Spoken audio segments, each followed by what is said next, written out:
साली पूरी घरवाली। लालच किस हद तक आदमी पर हावी होता है, आइए देखते हैं। देख राधा, तुझे घर का सारा काम आता है, ये अच्छी बात है, लेकिन हमें ये नहीं पता था कि तू पढ़ी लिखी कम है और तेरी छोटी बहन की तो सरकारी नौकरी भी लग गई है। कैसी बात कर रही है माँ जी? सारी बात करके ही तो पापा ने शादी की थी। अब जब छोटी की सरकारी नौकरी लग गई है तो आप लोग ऐसे बात कर रहे हैं। ज्यादा बात मत करियो। हम लोगों को पता होता कि तेरी छोटी बहन की सरकारी नौकरी लगने वाली है तो तुझसे तो कभी शादी ना करवाते अपने होनहार बेटे की। अरे तो मुझ में क्या कमी है? वैसे भी आप लोगों ने तो उस वक्त कहा था कि आप लोगों को घरेलू लड़की चाहिए। तभी पति महेश आ जाता है। देख राधा, 100 की सीधी एक बात बता देता हूँ, तू जा और अपनी बहन को बोल कि उसे यहाँ रहकर अपनी कमाई हम लोगों को देनी होगी जब तक हमारे सारे कर्जे उतर नहीं जाते, नहीं तो तू अपना बोरिया बिस्तर बांध और निकल मायके। राधा पति की बात सुनकर हैरान रह जाती है। दिमाग है भी क्या आप लोगों के पास? क्या बोले जा रहे हैं? साली को घर पर रखेंगे? अरे मोहल्ला समाज क्या कहेगा? और माना पिताजी को उसके पैसों की जरूरत नहीं है, लेकिन वो अपनी कमाई आप लोगों को क्यों देगी? अरे क्योंकि हम लोगों के ऊपर कर्जे हैं, समझी? या तो तू कमा कर ला या अपनी बहन को बोल कि अपनी बहन का घर बचाना चाहती है तो यहाँ आकर रहे। सभी मिलकर राधा को घर से निकाल देते हैं। राधा भी कहाँ जाती, मायके जाकर रोने लगती है। छोटी बहन मीना कहती है, अरे क्या हो गया दीदी, कितना पैसा मांग रहे हैं? अरे अभी दे देते हैं ना, रो मत, अब तो मेरी भी नौकरी है। लेकिन राधा तो रोए ही जा रही थी।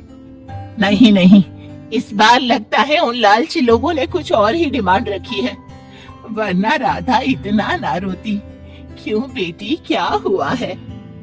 माँ पिताजी, इस बार जो उन लोगों ने मांगा है ना, वो सुनकर तो आप लोगों के पैरों के नीचे से जमीन खिसक जाएगी। ऐसा क्या मांगा है दीदी? तुझे तुझे मांगा है।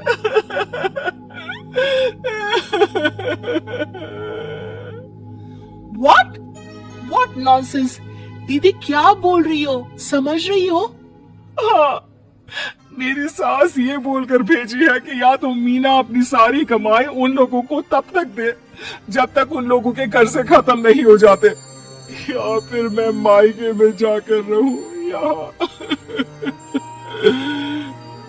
क्या मजाक बना रखा है? ऐसा होता है क्या कहीं? अरे शादी की है, कोई आलू टमाटर थोड़ी है कि अदला बदली कर लो। छोटी बहन शांत होती है। माँ पिता बड़ी को समझा रहे होते हैं और वो रोए ही जा रही थी। तभी छोटी बोलती है, पापा मैं दीदी के साथ जाऊंगी। क्या पागल है क्या? अरे दुनिया क्या बोलेगी?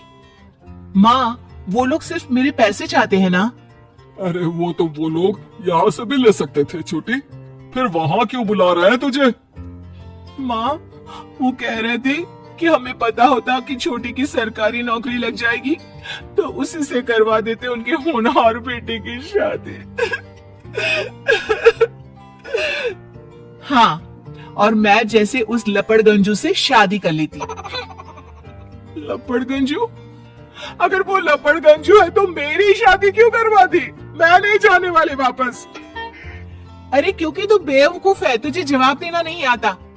चल मेरे साथ। उन लोगों को लगता है ना साली पूरी घर वाली, तो अब देखे साली का जलवा। और शादीशुदा बेटी को पिता भी कितना घर बिठाते।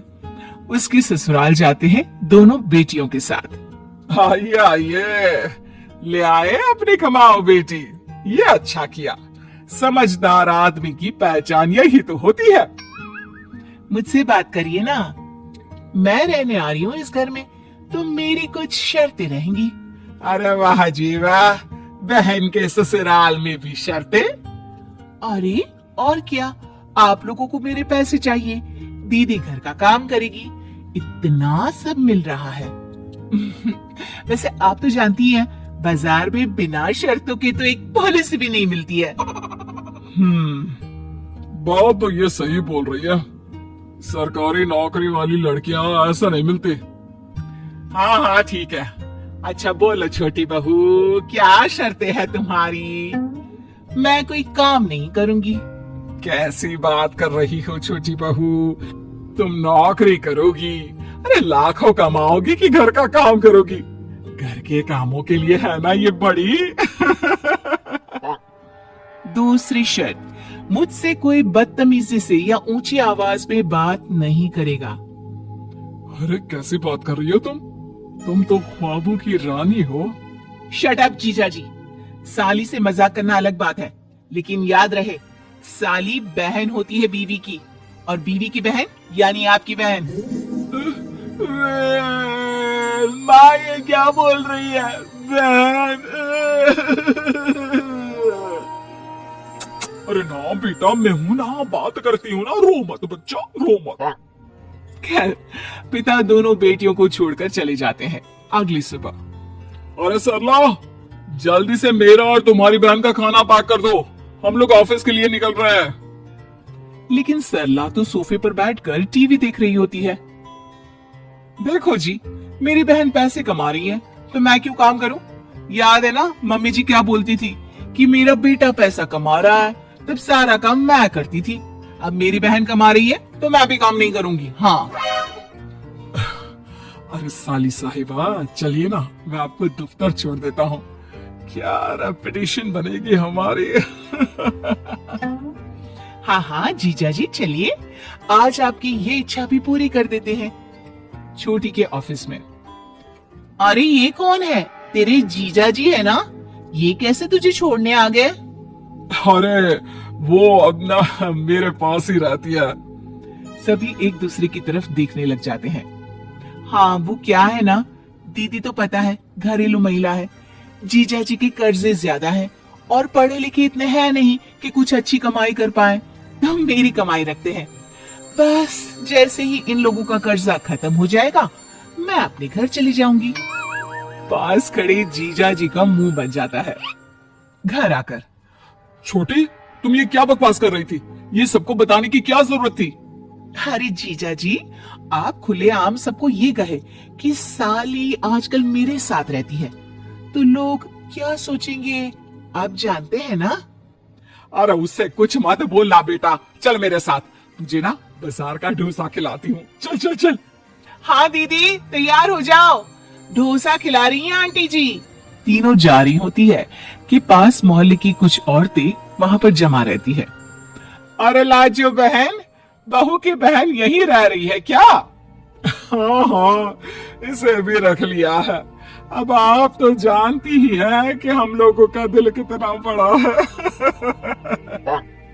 जी, इन लोगों का दिल उतना ही बड़ा है जितना इन लोगों का कर्जा। अब बेचारी बुढ़िया का बेटा लायक तो है नहीं और बहू की बहन की सरकारी नौकरी, तो ले आए घर अपने। इनका कर्जा अब मेरी कमाई से ही तो खत्म होगा ना। सबके सामने सास की भी बेइज्जती हो जाती है। घर आकर सास और बेटा दोनों छोटी पर बरस पड़ते हैं। बस, मैंने कहा था मुझ पर कोई नहीं चिल्लाएगा, मैं जा रही हूँ अब। अरे लेकिन, अरे जाने देना माँ, मुझे एक बात समझ में आ गई है। अगर हमें खुद पर विश्वास हो तो अपनी समस्याओं को हम खुद सुलझा सकते हैं, फिर हमें किसी की जरूरत नहीं है।